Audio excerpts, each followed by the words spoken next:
Hello, everybody, and welcome to today's discussion where I have the pleasure of speaking with Dr. Bryan Carmody, a pediatric nephrologist, as well as associate professor at the Eastern Virginia Medical School. Thank you so much for being here. He's also known as the Sheriff of Sodium, who is salty about medical education. So again, thank you and welcome. Yeah, happy to be here. Can you tell us a little bit more about why you are the Sheriff of Sodium and what exactly it is you're a little bit salty about in terms of medical education? Yeah, so you're right. I have a website that's called the Sheriff of Sodium. I started that website a couple of years ago, mainly as a way to sort of make permanent some discussions that I was a part of on social media, because otherwise those things, they sort of just get swept up and disappear, a few days later. And I needed a domain name that wasn't taken, and believe it or Right. not, I was the first comer for Sheriff of Sodium, which was a nickname that I'd earned back in my residency. But like you said, it sort of fits because a lot of the things that I talk about in medical education are things that, to be honest, are things that need to be improved, at least from my standpoint. Perfect. And that leads us to the main thrust of our conversation today, which is going to be about the Supplemental ERAS Application.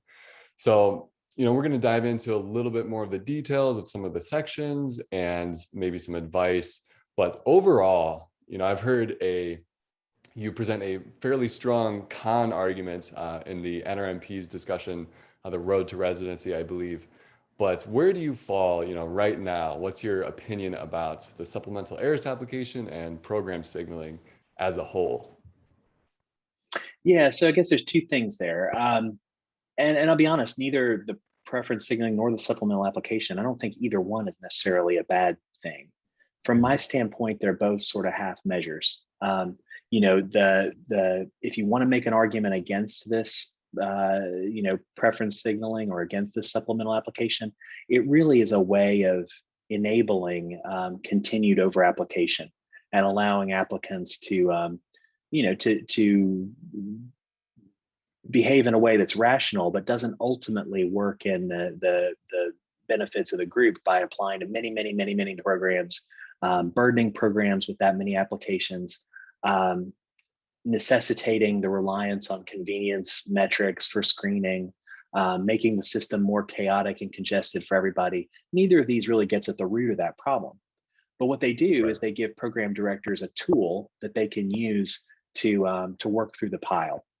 So that these supplemental applications allow programs to rather than having to plow through a 20-page printed ERAS application, you can see at a glance some of the things that might be most important about that applicant, and it enables more rapid applicant evaluation, to be frank. And the same thing for preference signaling. Preference signaling, when viewed in its most favorable light, allows programs to not miss applicants that are honest to God, truly interested in going there. And from a program standpoint, that's wonderful because as people apply to more and more programs, and as programs get more and more applications and interview more and more applicants, they don't want to go through all that effort and use all their faculty's time to be interviewing people that are interviewing at 20 places and really are not going to end up matching with them. And so it helps them be more efficient. And so when you look at these interventions from the standpoint of the programs, they're logical. And I think I don't think they're bad things, but they don't exactly get at the root of the problem either. So do you feel that programs are going to be most likely, on September 29th, they get, let's say, 1,200 applications. Are they going to start out by looking at those that have signaled them first, or how do you think that's going to play out in the actual review process? Yeah, I think it'll be program specific because of course, this is going to be new for everybody. Right. You can imagine different strategies that programs may use. Some programs, even now, actually look at all the applications they receive. For instance, the program where I work, we read everybody's application. It takes a while, but we do. Most programs don't, and they employ some screening strategy or another to look at applications more closely. So they may apply a USMLE score filter, for instance. That's a common way of taking your 1,200 applications and narrowing it down to, to 600 or 400 or whatever you want to look at. You could, and some programs do, look at all the applications that they receive from US MD graduates before they look at DO graduates or before they look at international medical graduates. Or you could, as you suggest, as an initial screen, you could say, let's look at the preference signal. Let's first look at every single person who says they really want to be here for whatever reason. And that could become an initial screen for some programs, or it may enter into play some point later down the line. I think that the preference signaling will almost certainly be part of the initial decision to offer an interview or not. I think from that point forward, your expressed interest with that signal is not that important, and it's not going to play into ranking decisions so much. But if you use your preference signals wisely, it may open the door at some programs to get your foot in and get an interview and be considered. Mm-hmm. Yeah, and so in terms of preference signaling, there's a few schools of thoughts regarding where you should be signaling programs to, and what the qualifications you have are compared to the expectations or averages for those programs. And we would definitely encourage people to hesitate before applying to a program or signaling a program that they don't qualify for the minimum requirements, the stated minimum requirements, the USMLE cutoffs, the time since graduation. Do you feel like that will change? If somebody's 20 points below the minimum, or maybe just 5 points below the minimum score, or 2 extra years outside of the graduation cutoff that they have said is a strict cutoff, but they signal that program, what's your interpretation or your prediction about what might happen in those cases? Yeah, that's a good question. I think your strategy is the correct one. I think that so again, I think to answer this question, you have to imagine that you're in the position of a program and how you might use these signals. And if a program chooses, to use the signals as the first screen, let's take our signals as our first screen. Well, then you're right. You may have someone who might not meet the stated minimums, but if that's your first screen, you might get your application looked at. But the trouble with that strategy is, if you think about it, most programs will not receive so many signals that they can use that as an initial screen. If you are the sort of most elite programs, I think that is likely that you could get, let's say you want to interview, I don't know, let's spit out a number, 500 applicants or 400 applicants or 200 applicants. Yeah, you might get, if you want to interview 200 people, you might get 300 signals. And you could use that as an initial screen. But most programs, because applicants have a limited number of signals, probably will not receive that many. And so the presence of signaling will not be an initial screen.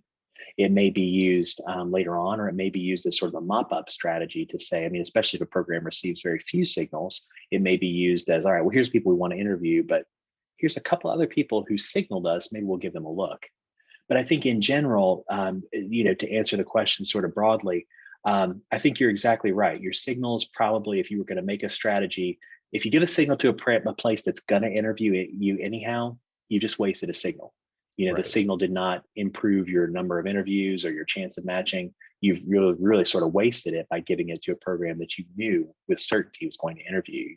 And that's why I think standard advice is that you would not send a signal to a program at which you did an away elective, or a program like at your home institution. Sending a signal to those programs is really sort of wasteful.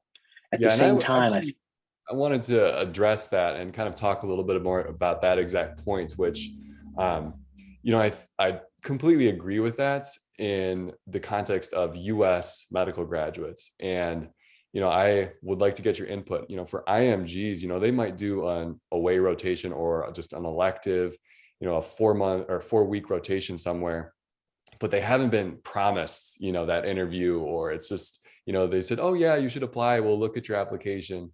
For an IMG, for example, would it be potentially more beneficial to apply or, signal those programs that you have some exposure to, but you haven't been promised that interview yet?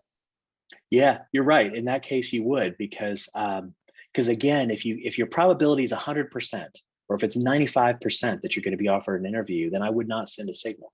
But if it's something less than that, yeah, I think you're exactly right. I mean, that's the sweet spot, is if you're signaling programs at which you have if you've got 5 signals and you use them all at programs where you have, let's say, less than a 20% chance of getting an interview, you may have sort of used up a valuable resource that you had to get yourself more interviews, and you may come out with no more than you would have had otherwise. But in the situation that you described, yeah, if that program doesn't have a history of drawing on people who do away electives with them, to fill their applicant class or to get interviews, then yeah, you probably need to use that to increase your probability. Perfect. And so I didn't mean to cut you off, but you were talking about, the difference between, applying to those programs that you don't qualify for versus maybe having like reach programs. Is that something that you would recommend, is, incorporating, maybe 1 or 2 that's more of a reach, and then maybe 2 that are, you very solid, you have connections with, and then maybe 1 that's almost like a safety, where it's like you're overqualified, but if you have red flags in your application and you're kind of worried about the fact that you might not get any interviews, just any sort of, advice for using those 5 program signals, or even 3 for dermatology. It's not very many. Right, right. Yeah, this will depend on the applicant, because you can imagine on one extreme, a very qualified applicant with a strong application from a well-known school. That applicant probably doesn't need to fear that they're going to go unmatched when they're applying to general surgery or internal medicine. And so an applicant like that, probably more of their 5 signals, maybe even all of their 5 signals, could justifiably be sent to reach programs, because that applicant knows that they're going to match.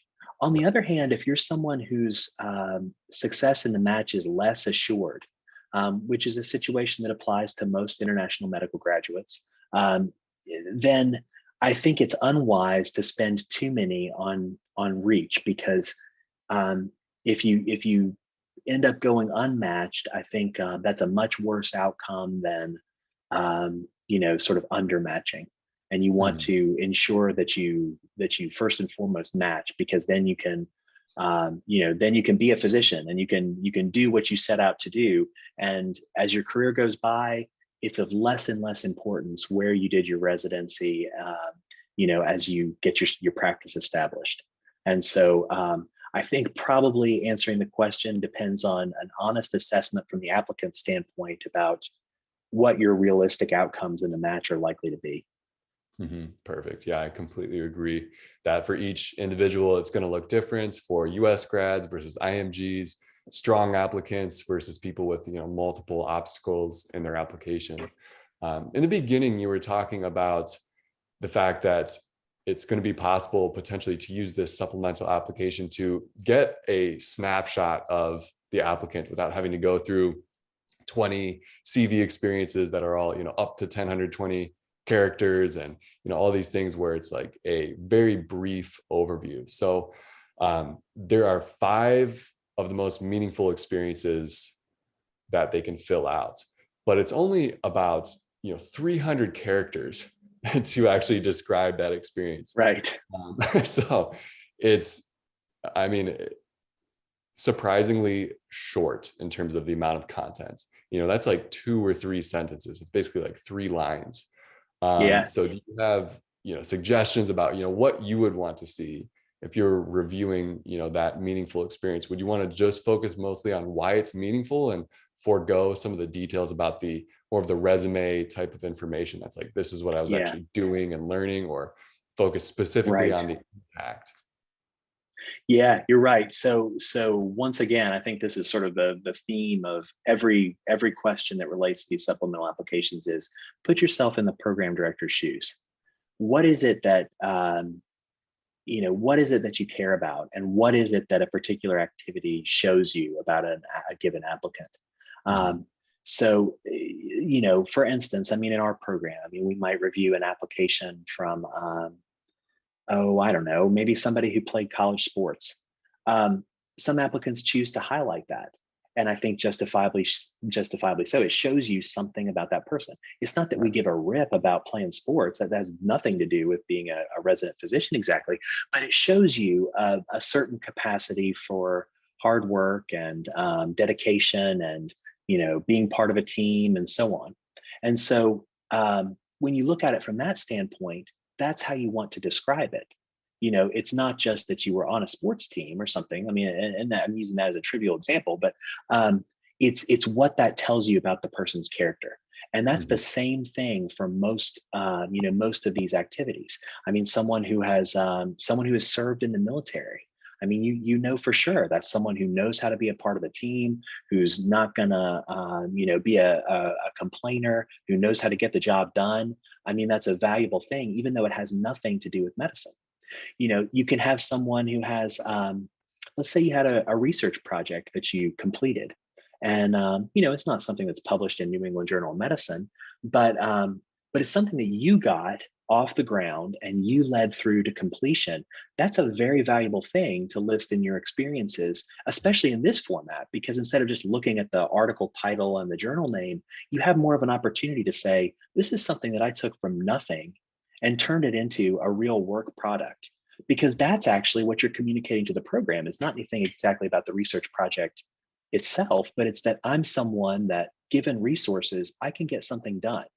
And Right. so everything that you list on these supplemental applications, the way I would kind of frame it in your own mind is, when someone reads this, when a program director reads this, what is it that I want them to take away from this? And that will inform the way that you describe it. Mhm. Yeah, and it seems like what you're saying is that the more you can give a glimpse into who you are as a person beyond just, a medical graduate, seeking to be a physician, what qualifications, but more so what qualities and characteristics, what is Yes. unique about you. It shouldn't, maybe you're saying don't just list your top 5 clinical experiences exclusively, but consider maybe diversifying those meaningful experiences to show a more full and like true, well-rounded perspective of the applicant. Yes. Yeah, this is true. So there aren't many residency applicants who struggle in residency because of inadequate knowledge. There are some, but there's not many. Most of the residents who are the best residents that a program has, or the worst residents that a program has, it's because of skills and attributes and personality traits that are not related to medical knowledge. And Mhm. so your your academic record, speaks for itself. Your standardized test scores speak for themselves. But here you have an opportunity to communicate something, I think, about your character, about those sort of non-tangible aspects that program directors honestly are searching for. Mhm. Because, like I said, any program director you ask, who are the very best residents that you've trained in your career, and who are the problem residents, and you can imagine sort of the likely answers that you're going to get to that question. Are there signals that a reviewer can pick up on in an application to realize that this person might have some inherently problematic traits or qualities? When you're looking at an application, are there, beyond just, maybe a gap in education or a lower score, but in the way they express themselves or the content of their application, are there red flags that a reviewer can pick up on to say, we might not want to work with this type of person? They might be qualified and knowledgeable, but I'm not getting a good feeling from the application. Yeah, I think you do get some of that. I mean, I can think of a few things.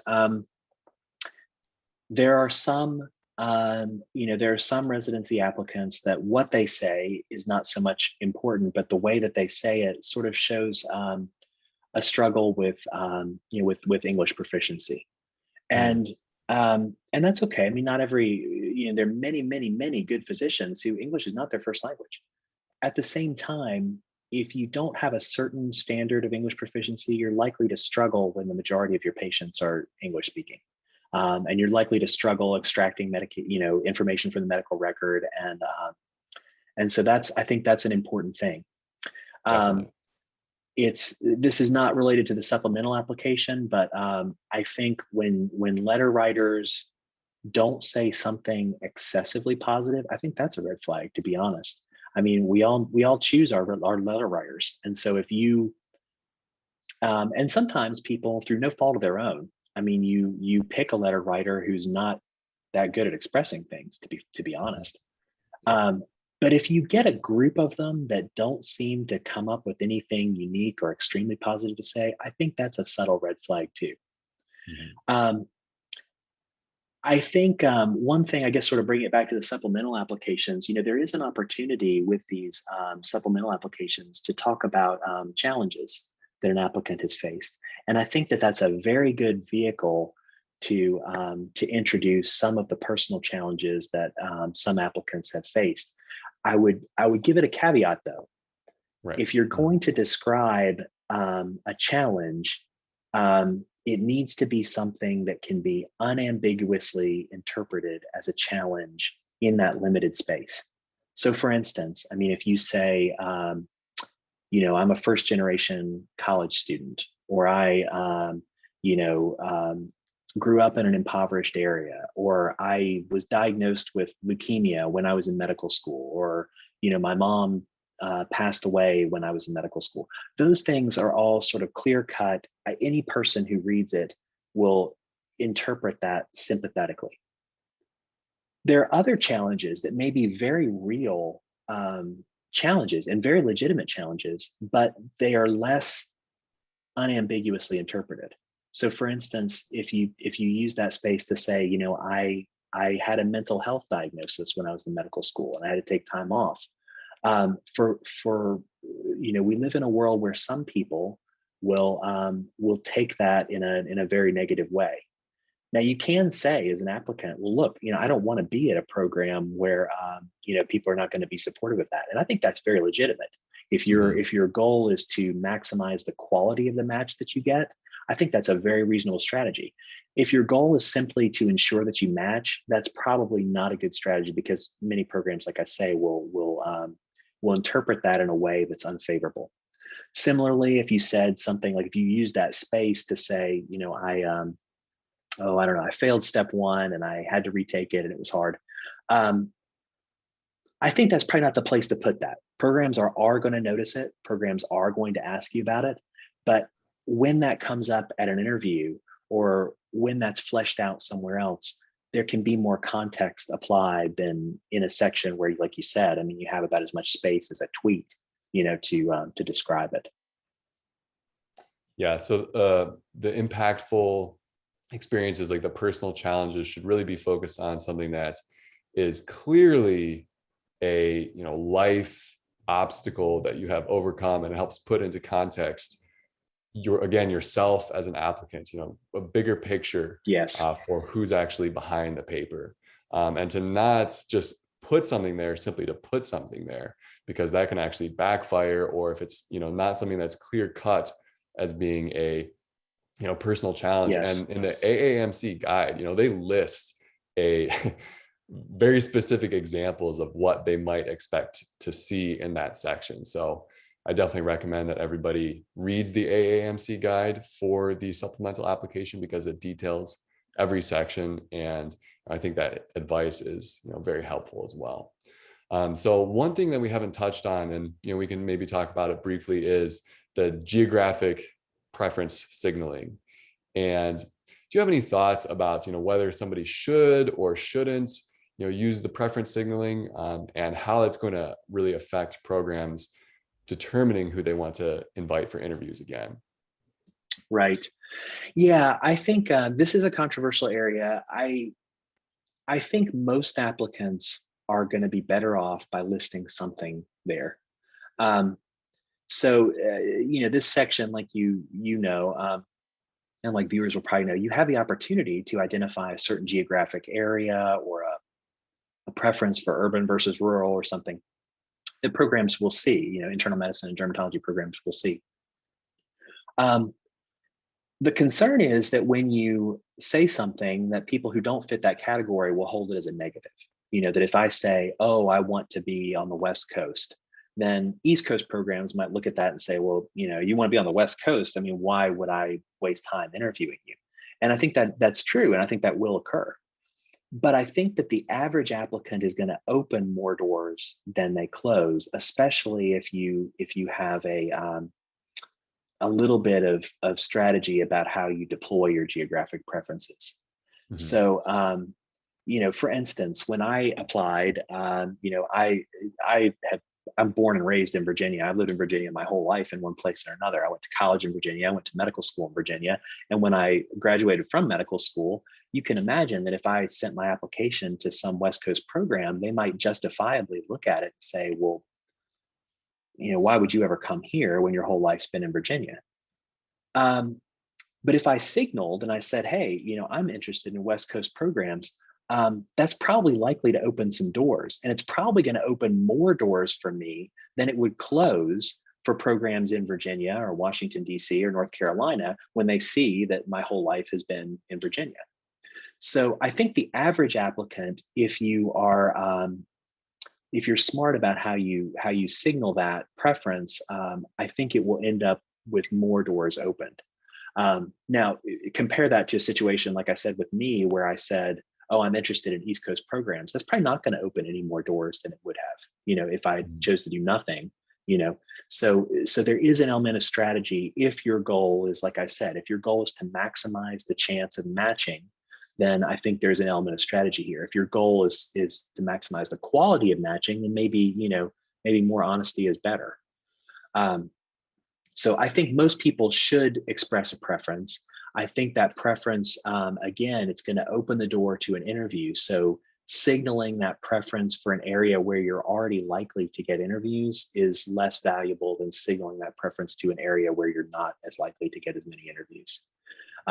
And all things being held equal, I mean, if you're someone who has no geographic ties to anywhere, that has no, preference, honestly, to be anywhere in the country, you should appreciate that, programs on the coasts tend to get more applications than programs in the Midwest, for instance.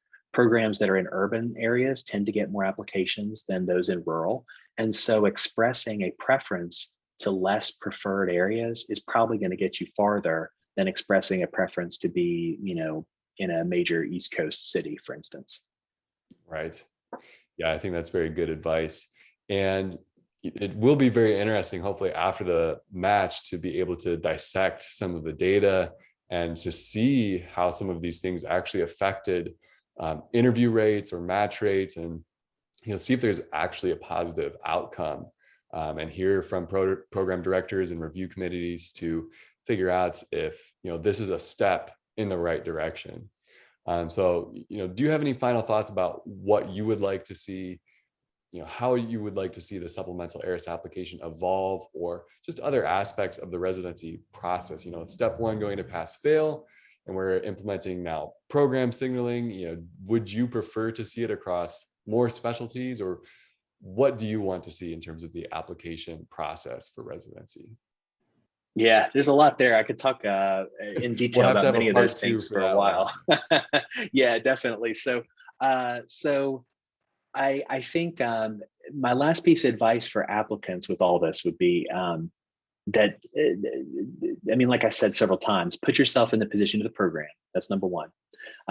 Number two, though, is that if you're stuck, I would default to, being honest about your true preferences, because, as this discussion has illustrated, there is an element of strategy to how you frame all of these things and what signals you choose to send for specific programs or for geographic areas. There is an element of strategy there, but using strategy to get something that you don't really want to get, I mean, you're just gaming yourself. And so I think you got to frame everything sort of honestly. I mean, if you honest to God want to be in a certain area, then I mean, go for it. I mean, it's your life, it's your training. I'd go for it. So I would default to honesty when you're stuck, but recognize that this, does add a certain layer of strategy and game theory. As far as what I'd like to see done, or how I'd like to see this evolve, I mean, I think, like I said, I think the supplemental application is fine. I mean, ERAS has been stagnant for about 20 years. I mean, in terms of what information is in there and how it's presented, it's not the way that anybody would choose to design it if it were being designed today. It's not particularly streamlined or sexy or especially useful to programs. And so I think it should evolve. I think this supplemental application should be moved into the main application, and along with sort of a thoughtful evaluation about everything that's in ERAS and whether it's really honestly necessary and whether it needs to be in there and whether it's useful. And if it is useful, if it's presented in the most useful way. I think those are all things that are fair game and should be considered. I think, if you follow me on social media, if you read the stuff that I say, I personally have come to believe after a lot of thought, about all this, that we need to limit the number of applications. And that's often an unpopular thing because it's counterintuitive. Many people say, well, I need to apply to this many programs, or I need to do, this or this, or I won't succeed. And the thing is, we have only a limited number of residency positions. We have more applicants than that number of positions. So any system that we create is going to leave some people out in the cold. That's the reality. If we had a giant lottery, we would have the residency positions would fill. They'd fill with different people than fill them now. Some people would find that advantageous. Some people wouldn't. You could imagine we could have an auction for residency positions. That would also efficiently allocate positions. We just say, hey, raise your hand, tell me how much you're going to pay for this position. That would also fill every position. And again, it would fill with different people than now. And some people would find that useful and some wouldn't. And obviously we don't have either of those systems, and it's hard to imagine that we ever would. Instead, we have a system that tries to reward merit. And the reality is that all things being equal, if you have two applicants that are exactly the same, exactly as qualified as one another, but one applies to more programs than the other, the person who applies to more programs, all things being equal, is going to have a better chance of matching. And I don't think that's a system that rewards merit of any kind. I think that's a system that rewards financial advantage or greater willingness to take on debt. And it doesn't lead to overall benefit in the system. In fact, it leads to a system that, as I said before, is increasingly chaotic and congested and unpredictable. It leads to interview hoarding. It leads to reliance on convenience metrics. It leads to many things that are pernicious and harmful to our system. And ultimately, I think we'd be better off if we collectively, if we chose to curtail that. And like I said, it's something that takes a little bit of thinking to get to that conclusion, and it's not something that when you first hear it, I think sounds very good to many people. And if any of your viewers are interested in learning more about that, I've got some YouTube videos of my own or some stuff that I've written about it, because it's something that I have thoughtfully considered, and it's something that I think should be done at some point. Perfect. Well, you've been sharing so much incredible insight and perspective and advice. How can people keep in contact with you through your website, social media? What are the best ways to reach you? Yeah, so I'm pretty active on Twitter. I tweet from at JB Carmody, JBCARMODY. I have a YouTube channel, The Sheriff of Sodium. I don't put much on there, but I put more thoughtful, substantive lectures and content in there. My own website, thesheriffofsodium.com. I have now many essays on many different subjects going back a ways. That also has a form to contact me directly, and I actually hear from students and applicants about various things fairly frequently. And I try to answer some of those questions periodically in a mailbag feature on my website. Wonderful. Well, I hope everybody stays tuned for part 2. Hope to have you back, and it's been a pleasure, and we definitely appreciate the time, and we'll hopefully talk to you again soon. Oh, thanks for having me. Yeah, it was fun.